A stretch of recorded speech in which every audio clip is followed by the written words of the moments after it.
Hello everyone, this is the Final Bosman, and on today's episode, Nintendo did another weird thing. Welcome to the show, I am Kyle Bosman, and today I am reeling still from last week's news. It was last Wednesday, or Thursday in Japan, or next Friday in parts of Australia. Nintendo, for the first time since its final 2013 financial results, which were just dreadful, they were just real bad.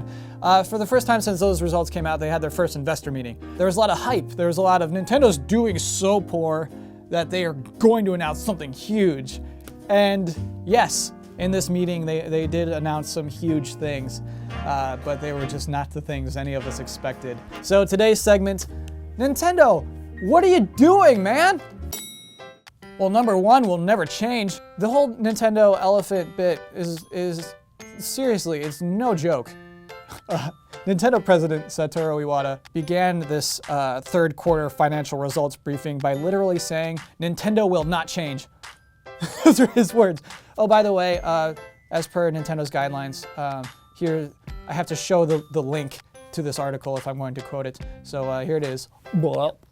I like this. I actually like that he was willing to say that. I like that for each word that Iwata spoke, that the stock was just dropping. He just came out and said, look, Nintendo is going to continue making hardware for video games and will continue making video games only for that hardware. And investors are like, whoa, I gotta sell now. Damn it. I thought they were going mobile this time. I thought this was it. I was gonna make a lot of money. No, you're not, you idiots. Don't invest in that stock. Secondly, we're gonna make the Wii U's Gamepad and port it. So Iwata, pretty early on into his presentation, yes, acknowledged that the Wii U's sales are positively stinky. However, there will not be a price cut for the Wii U. He would not let that happen. Apparently that's a short-term fix, not a long-term fix, not worth the money. Basically, what Iwata said is that, yes, the Wii U is worth $300. It's just that people don't understand the value of the gamepad. And so yeah, so it's pretty clear now there will never be a Wii U without a gamepad, at least for the Wii U's lifetime.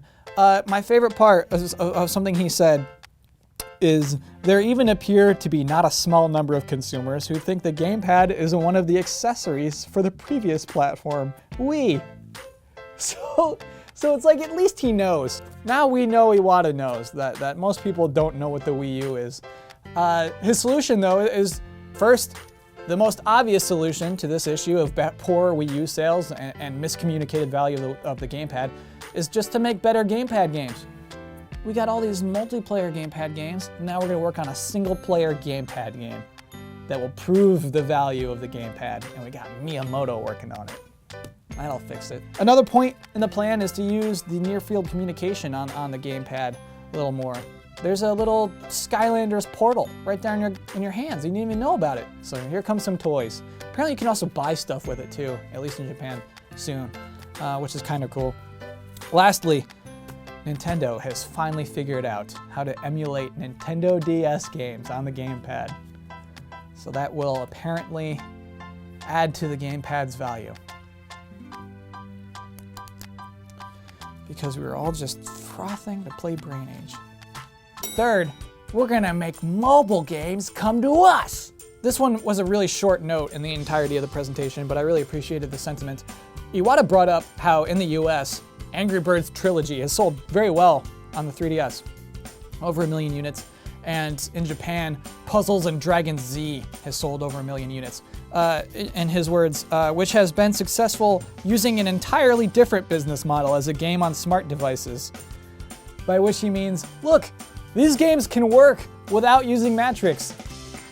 Look at that. Can you believe that? They're successful, they're fun, and they're engaging without asking people for extra money. How about that? Angry Birds, who would have thought? Meanwhile, Bravely Default is over here saying, we are proud to give you the option to give us more money. Fourth, we're working on our next thing and it's gonna fix everything. This was actually probably the most encouraging part of Iwata's talk. This is what he called his medium-term goals. Medium-term goals. He started talking about a new platform in a very strange way, in that what Nintendo's next video game hardware will be, the platform itself exists outside of the hardware.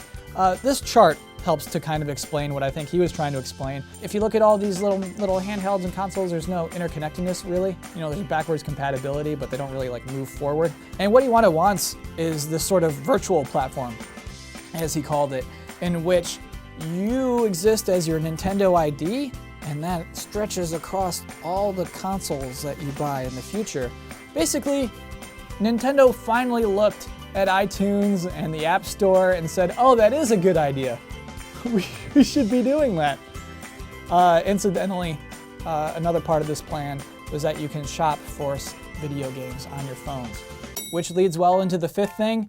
Yeah, we're doing phone stuff. So yes, Iwata did say that Nintendo will be doing some sort of smart device initiative. However, clearly at the beginning of this part of the speech, he said that there will be no Nintendo games ported to mobile as they are now, despite Michael Pachter's advice, which is, you know, I'm happy about that. I just don't, like, buttons are so important. Forget about it. Anyway, there is a team at Nintendo developing some sort of mobile initiative, and basically the goal, he said, isn't to like make money directly from these apps, but instead to use smart devices to promote the value of Nintendo hardware, basically little promotional apps. Here's what is interesting though, is that he said, I have not given any restrictions to the development team, even not ruling out the possibility of making games or using our game characters. So, there is a possibility that in the future, you will be able to play a new F-Zero game and controlling it with the precise gyroscopes of your iPad Air. That is pure precision, baby! But I don't know, what is it like? What could it, like, some app where Funky Kong just shows you, hey, you should watch this eShop trailer, dude. Like, I don't know, what could you do with characters where you're like promoting? Hard to get excited about that, honestly. And finally, sixth, we're going to improve your quality of life. So this was the weird one. This was the weird thing that Nintendo decided to announce. A new platform. This is the long-term goal of Nintendo. Is after this platform, this virtual platform's out, Nintendo wants to work on its quality of life initiative. Iwata said that basically, we're in the quality of life business.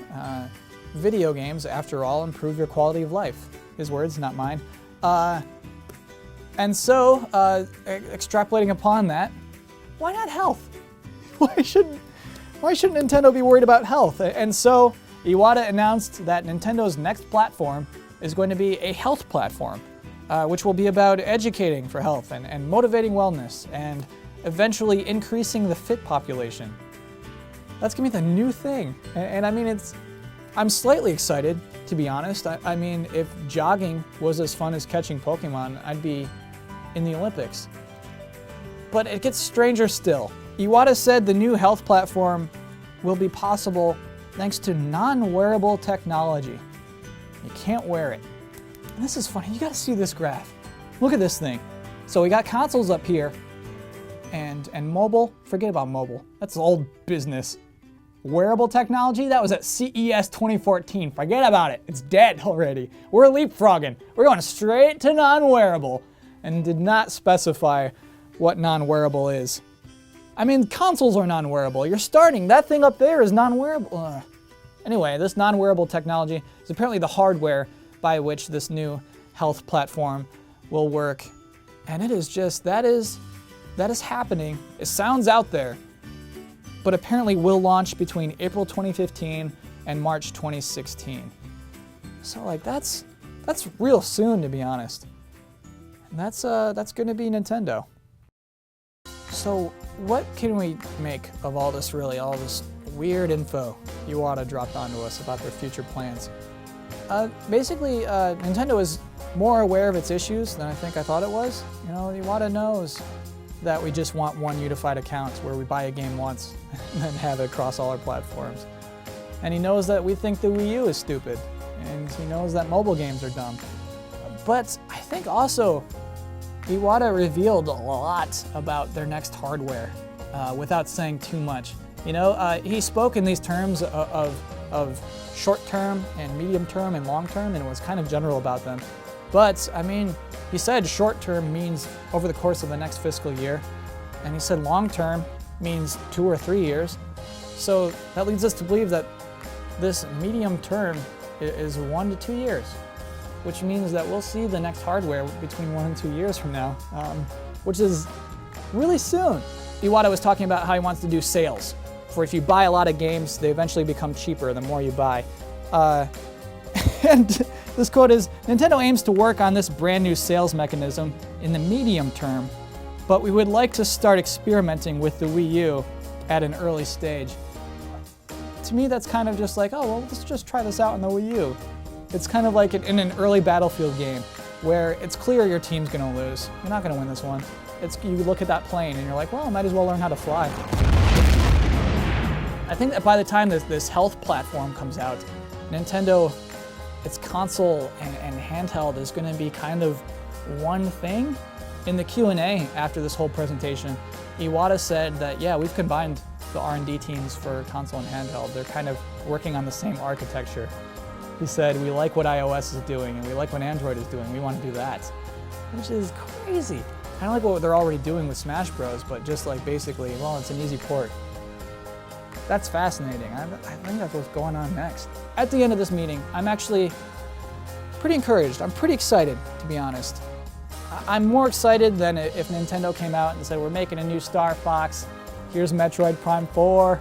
You know, like, that's not gonna fix anything. Nintendo clearly has plans, and as always, is much dumber and much smarter than any of us give it credit for.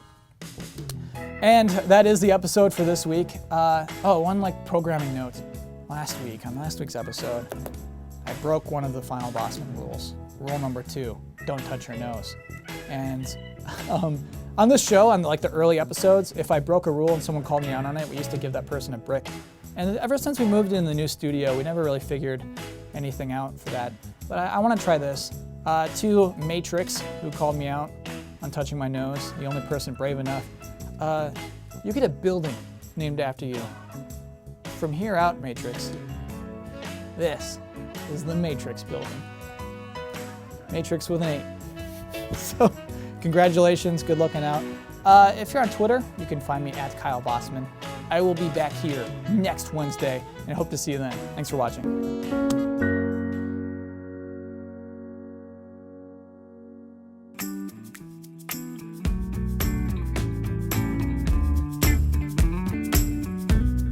Hi everyone, this week I got a final Bosman scoop! In the last episode, I made fun of Luigi's Mansion Dark Moon for not having any good secrets. And so I was contacted by an anonymous tipster who I think was honestly just a little offended.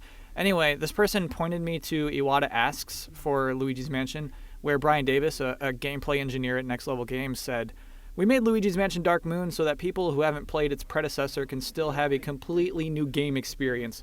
But we put a little idea in the latter half that will greatly please players in the first game, and that's what I like most." What kind of idea? Sorry, but that's still a secret. But I'm certain it will bring back memories for people who have played Luigi's Mansion 12 years ago. Well, this tipster thinks he or she has found that secret. So in Dark Moon's multiplayer, the D-pad is used for Luigi to communicate with other Luigis, like help me and things like that. Thank you very much. Thank you very much. Hey. Help. And this function was left in single player as kind of a funny goof. However, after a specific moment in the story that I won't go into, hitting the D-pad makes Luigi call out for Mario, just like he did in the GameCube Luigi's Mansion. Mario? Mario? Mario? I don't know how no one realized this. I did upwards of 20 minutes of Googling and found no coverage of this little Easter egg. So congratulations, anonymous tipster. I give that secret an A-. See you next week, everybody.